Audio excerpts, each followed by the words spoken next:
Welcome to our channel. Today we how to configure Capital One auto alert rules for billing and due dates. Easy tutorial step by step clearly. Open your Capital One account in your web browser. Log in using your username and password. Once logged in, navigate to the Account Services section. Look for the option labeled Alerts. Click on Alerts to view your available alert settings.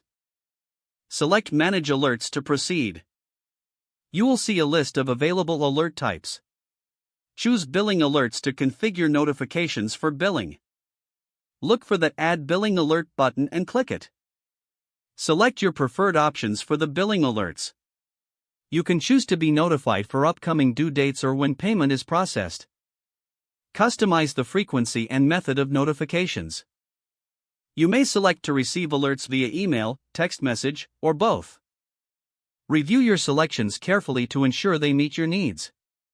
Once satisfied, click the Save Alert button to confirm your changes.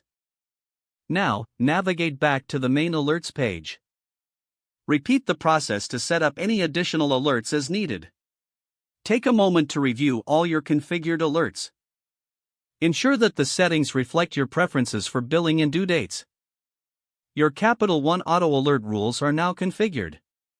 You will receive timely notifications to help you manage your payments effectively. If the page does not load, refresh the browser or try again in a private or incognito window.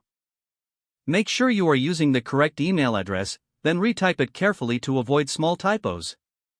If your password is not accepted, use the reset option and create a new strong password you can remember. Check your spam folder for verification or security emails, then complete any requested confirmation steps. Enable two-factor authentication if available to improve account security and reduce unauthorized access risk. After signing in, review your profile details so your contact information and settings are accurate and current. If you see an error message, note it down and try again after restarting your device and internet connection. Log out when you finish, especially on shared devices, to keep your account and payment information secure. Don't forget to like this video and subscribe to our channel for more step-by-step tech guides.